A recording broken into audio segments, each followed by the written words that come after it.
You told us that you support mass deportation because it's a means to identify those in our country. Well, a mass amnesty would be better at identifying every person in this country. Can I tell you why? Yeah, but you would be forgiving a crime, which makes it. This is what happened under Reagan. People started coming in more illegally. You're basically telling people that it's okay to break the law and coming illegally into the country, which is against the law. There's a U.S. penal code for it. I agree. I agree that if we just simply did mass amnesty for the individuals that are in this country, the use of undocumented means, offered them that expedited pathway to residency or citizenship, that would cause more individuals to enter into America with use of undocumented means, 110%. But not if we also offer that same legal pathway to residency or citizenship to everybody trying to come into America with legal means. You know what, Joseph, how about you take it away? You've been trying to come up here for a couple days, man. I want to give you that mic. Yeah, bro. Why didn't you let me in, bro? Well, I have a lot of people in the queue. Oh, that's okay. It's understandable. Okay, so let's start with immigration. Okay. So why do you think mass deportation is bad again?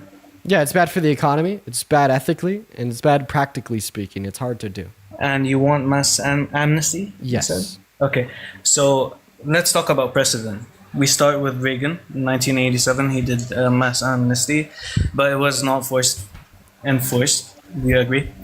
I know nothing about Reagan's policy, but I have heard that he's done it before. But I'm not comfortable speaking about things that I know literally nothing about. So what happened is that he started with a policy, and he didn't enforce it correctly. So the code at that time was 11 people are forgiven. Therefore, given the citizenship, but the okay. But other 11. Without talking about Reagan, can I ask you why you support Trump's mass deportation? Because it's better for the U.S. Okay, what's a good outcome of mass deportation? In what way? Any In what crime. way? First, when we talk about national security. Okay, what are the pros of mass deportation as it relates to national security? The pros are that once you have mass illegal immigrants coming into the country, illegal aliens as Trump calls them, you don't know who's coming in. Okay, so you're saying that a pro of mass deportation is identifying everybody that's in our country, correct?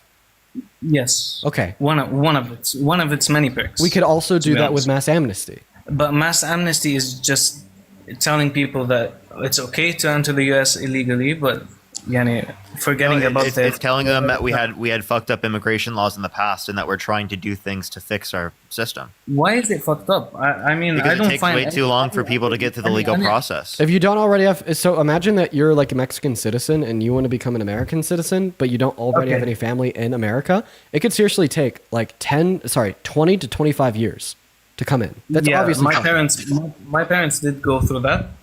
And I agree that our policy on immigration should be better. I know that seeking asylum would take about 1 month or 2 months. Okay, well, asylum is specifically for individuals that are being persecuted. Not everybody that wants to come into America is like not only facing persecution on behest of their government. People who feel in danger. Okay, but like still yet there's a claim that has to be processed through a court, and like a lot of them are denied. Like you can't just say that, oh, well, we shouldn't fix the current legal means of entry into America because like technically you could just take advantage of asylum and be here for a year but then get deported again once a judge denies your claim. No, we need to fix all the legal means of entry into this country. We shouldn't just be saying that, well, they could get into America in a year on a technicality. No, let's fix it all. Let's make it easier for everybody to access. Let's remove those barriers. That's what needs to happen. Why would you disagree with this when it's something that your parents went through? No, I totally agree that we should amend the policy to make it easier for people to come into the US. Great. So then we'll go back to the conversation about mass deportation. I disagree on one. Sorry, we're pivoting because you told us that you support mass deportation because it's a means to identify those in our country. Well, a mass amnesty would be better at identifying every person in this country. Can I tell you why? Yeah, but you would be forgiving a crime, which makes it. This is what happened under Reagan. People started coming in more illegally. You're basically telling people that it's okay to break the law and coming illegally into the country, which is against the law. There's a U.S. penal code for it. I agree. I agree that if we just simply did mass amnesty for the individuals that are in this country, the use of undocumented means, offered them that expedited pathway to residency or citizenship, that would cause more individuals to enter into America with use of undocumented means, 110%, but not if we also offer that same legal pathway to residency or citizenship to everybody trying to come into America with legal means. It is easy to say, but come to enforce it. It's easier to enforce that. It's easier to enforce that than mass deportation because the millions of undocumented for sure because the millions of I'm telling you because the millions of undocumented immigrants that are in America today would be more willing to cooperate with it because it would help them. It wouldn't hurt them. Why not cooperate when Trump's giving them money to go back to their country and come back legally? Because that hurts them. Why does it hurt? Okay, so wait, are you really questioning why it would hurt somebody to completely uproot their life and put them on a plane to a country that they didn't come from? No. My question is why come into the U.S. illegally if you know you're pivoting? You're absolutely pivoting. No, you're not responding to what I'm saying, Joseph. Respond to what I'm saying about how it is easier to identify every person in this country through mass amnesty compared to mass deportation. It is not easier. I gave you my reasons why it is. Refute the reasons. Don't just say nuh-uh. No. I said that it's not easier for mass deportation to identify illegal people. Oh, okay. I said okay. So then we would agree. So you said that you support mass deportation. You said that you support mass deportation to identify everybody in the country, and now you've conceded that it would be easier to identify everybody in the country with the use of means of mass amnesty. It would be easier. It would be the same. It would not be the same. The reason it wouldn't be the same is there's more resistance faced when you are trying to identify undocumented immigrants to hurt them compared to trying to identify undocumented immigrants to help them. If there was somebody, listen to me here, Joseph. If you're in New York, right, and there's somebody that is trying to track you down to kill you, are you going to make it hard for them to find you? Of course. But now, if there's somebody trying to track you down to give you $1 million, are you going to make it easier for them to find you? Of course. Think about the tracking you down to kill you as analogous to deport you, and the tracking you down to give you $1 million as analogous to giving you residency or citizenship so you could legally drive a car, so you could legally get a loan to buy a house, so you could legally file for a tax return at the end of the year and get the benefits from paying those taxes like Section 8, EBT, food stamps, Medicaid, Medicare, and Social Security. Bada boom, bada bang. We will see more resistance from undocumented immigrants given a mass deportation because it's something that makes their life worse, okay, meaning it'd be harder to identify them all because they don't want to be identified. But we'd face less resistance if we were to do mass amnesty because it'd make their lives better. And because it'd make their lives better, it'd be easier to identify them. They'd want to be identified. They'd be shouting, "Here I am! I'm an undocumented immigrant." They'd be lining up at the government facilities to process their claims of an expedited trackway to residency or citizenship. You will not see undocumented migrants lining up at the doorsteps of ICE to be put in handcuffs and thrown on a bus or a plane to get sent to a country they didn't come from. It is obviously going to be significantly easier to identify every single undocumented immigrant in this country through a mass amnesty compared to mass deportation. Okay, but we're back to the point where we're forgiving illegals. Okay. So I asked you to identify a pro of mass amnesty. Sorry, I asked you to identify a pro of mass deportation, and then now listen to what I'm saying. I asked you to identify a pro of mass deportation. Then I demonstrated to you how it's actually a con of mass deportation because when contrasted to mass amnesty, it's more difficult for national security reasons to identify everybody in this country. And now you're saying, well, the reasons why you don't want to use the means that makes it easier for us to identify every undocumented immigrant in this country is because we'd be forgiving them. Honestly, I look at it as the idea that they'd be forgiving us. I think that we have a responsibility to do that. Why? Because what is the ultimate incentive for undocumented entry into this country? As Parker pointed out earlier, unattainable legal means of entry. We should absolutely, quote unquote, forgive the crime of all undocumented immigrants in this country without prior violent offenses, A, because they help this country, and B, because our government is ultimately to blame for the root cause of it. Okay, I'm going to propose a hypothetical again. Why would a person that's committing crimes in the US, for example, go to ICE or whatever the mass amnesty procedure would be and submit his legal documents? submit or request legal documents. Are you talking about like individuals that wouldn't be granted mass amnesty? No. I'm literally talking about people who commit crimes.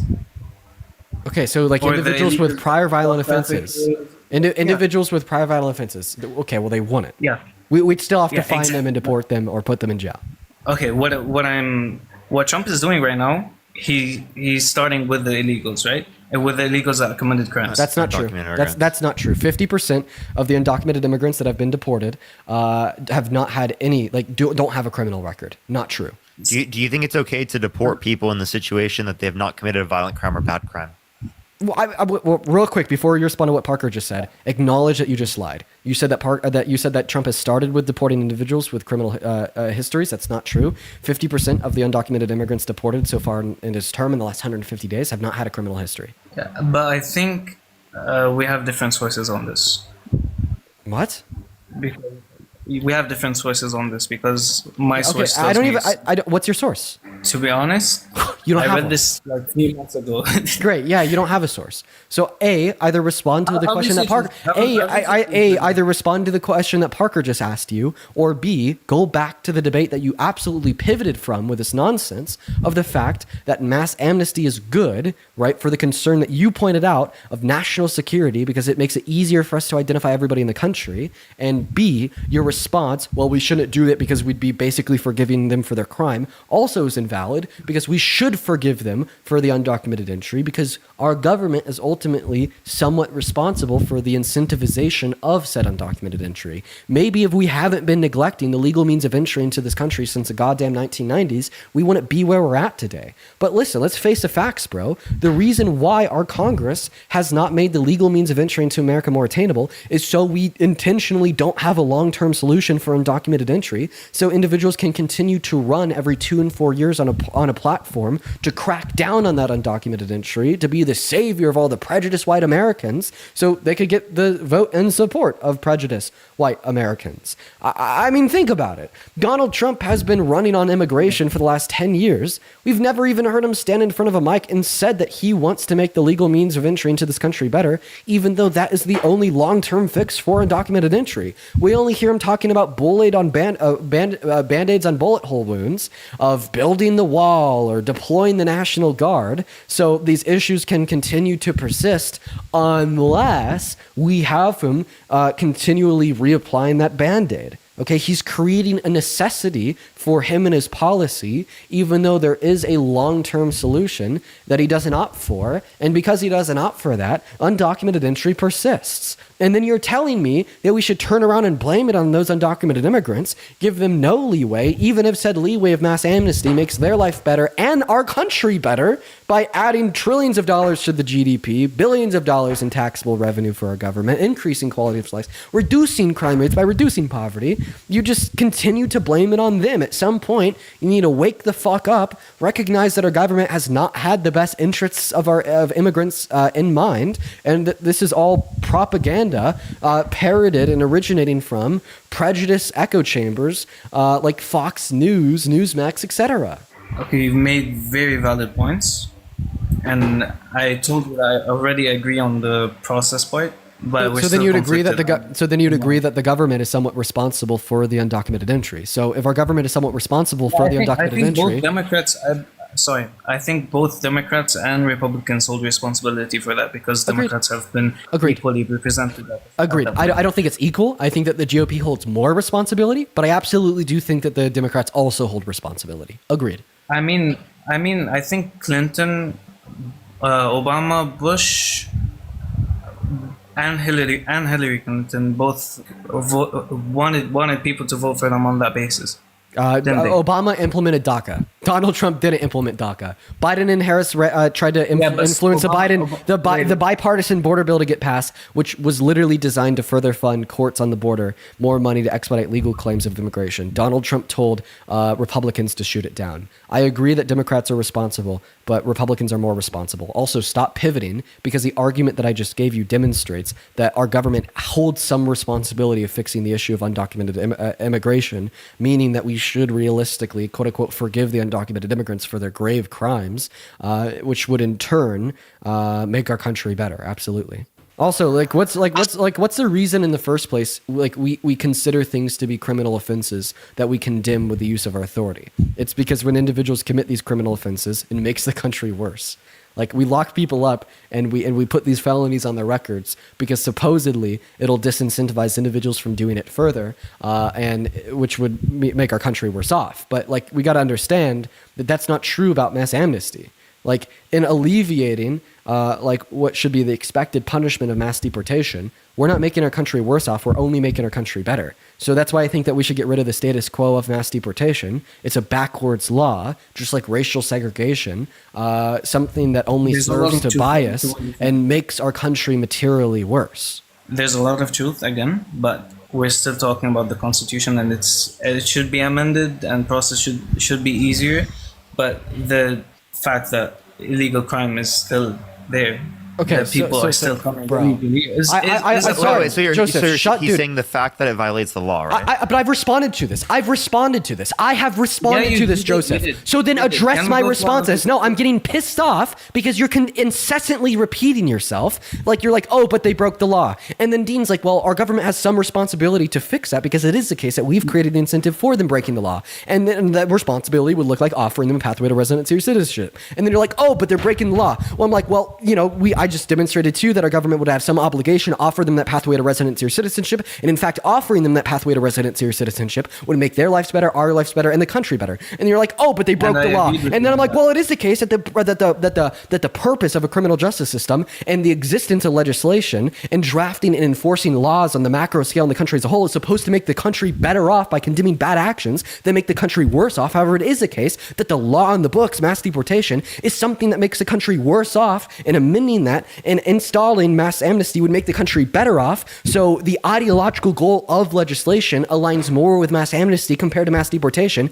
And then you're like, oh, but they broke the law. I'm sick of this shit. This is exactly what the guest did before I ended the live stream and restarted it. And this is exactly what you're doing now. There's no way to have these conversations with Trump supporters about why mass deportation sucks, because at the end of the day, they don't care about the outcome on this country of the policy. They don't care what the motivations for the policy are. They don't care if our government is responsible or if it's going to make our country worse. They don't care about the material conditions of the immigrants or of citizens. They don't care about the short-term or long-term consequences / repercussions of the alternative policies, or doing a comparative analysis to see what would yield the better outcomes. At the end of the day, you live in this fucking bubble that is reinforced and galvanized by right-wing talking points that have just about as much nuance as the fucking turkey drawing I did with my hand in third grade, and it's insane.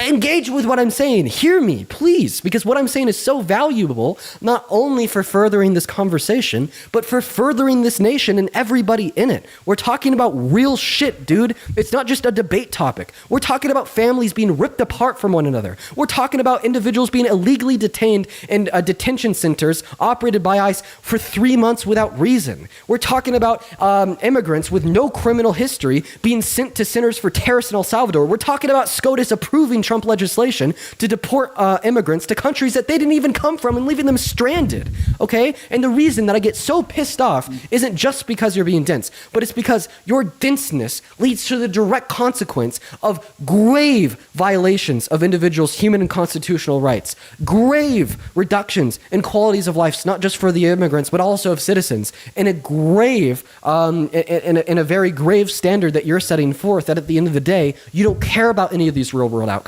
You just care about that Fox News talking point of they broke the law. Okay. That was a reasonable crash out. Sorry, dude. Can we debate another topic and then I'll go to... Wait, you got to address what he has to say if you think it's a reasonable crash out, man. So, again, mass amnesty is good. I'm convinced. But I don't think he's going to do it anyways. Okay, so you think that Trump isn't going to do mass deportation, even though Dean just explained to you multiple circumstances of Donald Trump literally engaging as such without due process, kidnapping people from their communities? No, I'm not talking about mass deportation. I'm talking about mass amnesty. Yeah. You agree? If you agree with mass amnesty, well, then you wouldn't support Donald Trump. I mean, I have other fronts to support him. What other things do you support him on that overrides this? Okay, let's talk about Donald Trump putting America first. I'd like to address the point that you've been arguing for 3 hours about Iran. I have a question. Do you think that putting the America first is like undermining the Constitution, calling for the termination of all rules, regulations, and articles, even those found in the Constitution? Again, I think that some articles in the Constitution need amendment. No, he said all. He said all of them. Do you think that's like? I think all is pushing it too much. That's putting America first. That's pushing it too much. Too much. Okay, so then he's not putting America first. He is putting America first in many of his policies. Can you name one? Tariffs, easily. Okay, tell me how the tariffs put America first. You're moving industry back to the U.S. using your tariffs. Actually, in the long run, it's going to decrease the size of the United States GDP because it is the case that it reduces. But tariffs.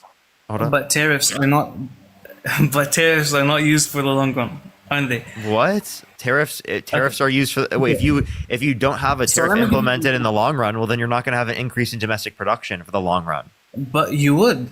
No, you wouldn't, because the tariff's not implemented. The only reason the tariff would increase domestic production is if the tariff is implemented, which would cause an increase in the price of consumer products, right, specifically for American consumers, along with the fact that it would make the cost of production for domestic manufacturing in the United States higher because of the cost of production coming from other countries around the world, materials, labor, that is used as an aspect of the manufacturing process in the United States. Because not every aspect of the production process is done here in the United States. It also doesn't make sense for us to do only all of the production process here, right? In the same way, it wouldn't make sense for a single state to just cut itself off from the entirety of the rest of the United States of America and just only trade within its state. That's not putting its state first. Its state is put first when it trades with all of the other of the United States. You understand that engaging in global trade is more efficient, not only for people who are consumers in the United States, but also for producers as well and domestic manufacturers. The idea that Trump is actually increasing domestic manufacturing is laughable. If you look at his first administration, it was stagnant manufacturing investment. If you look at his administration now, it's now become stagnant after multiple years of growth under Biden. Okay, let me address one point, then I'll go to another because you're talking too fast. Sorry. When we talk about tariffs in Trump's manner, they're not on the long term, just for one reason. Because if you see what happened with the EU, we were being tariffed on our products that were imported to the EU, way more than we were tariffing the imports from EU. Does that make sense? Are these tariffs going to drive more than 1.1 trillion through 1.7 trillion dollars back into the American economy per year? If your answer is no, wait, you're talking about EU. You're talking about no per year. Are Donald Trump's tariffs going to drive more than 1.1 trill through 1.7 trill back into the American economy per year? That was not the purpose of tariffs. No, you said that the purpose of tariffs was to galvanize American industries. The purpose of a tariff was moving industry back to the US. Right. When you move the industries back, they build more, they sell more, so they make more, and when they make more, the GDP goes up. The GDP would be the metric that we'd be using to determine the industrialization of American manufacturing. So I have a question. Will it reindustrialize this country to be able to inspire more growth than what would be equal to 1.1 trillion through 1.7 trillion dollars per year? Yes or no? I think it's way more complicated than what you're saying. You're just limiting my answer to moving back industry. I'm talking about a larger scale. Dude, how do we track how much industry is being moved back into America? You can't evaluate unless the 4-year term is done, can't you? Okay, you're saying that how do we ever track at any point? The GDP, okay. More American businesses are booming. GDP, okay. So you're basically saying that the long-term positive outcome of the tariffs will be an increase in the GDP, right? Yes, but you're not letting me complete my point. You're sticking to the moving. Do you think that long-term increase in the GDP onset by the tariffs will be more than or equal to 1.1 trillion through 1.7 trillion dollars per year? Yes, if you let me talk. Yeah, how do you? Go ahead and explain that. So another positive for tariffs would be making deals all over. Why are we moving on? I thought you were just going to explain how the tariffs were going to add more than $1 trillion to the GDP in the long term. Yeah, I am. No, you're not, because you're talking about deals. Like, I want to talk about tariffs. Yeah, exactly. Tariffs drive deals. Okay, so what deals? Like the deal we got with China, where now we have 55% Tariffs on them. What deals have they achieved? Is it over? Are the negotiations? Wait. Are the negotiations over? Yes. And how do you know that? Because they reached a deal. When you're done negotiating, you sign a deal. No, they didn't reach. They didn't reach a deal. Yeah, they did. Wait, let's be no. Yes, they did. Yes, they did. Yes, they did. This was like a huge thing that the Trump administration announced. The new trade deal with China. The new trade deal. We increase our tariffs on them. They decrease our tariffs on us. America wins again. That was the deal that they reached via negotiations. Yeah, they did that. I believe that was for 130 days, right? And then they're gonna. All right, bro. Okay. So get the fuck off my live. Once. Nah, bro, you get out of here. Go on and skedaddle while we move on to the next guest. I've had enough of your shit.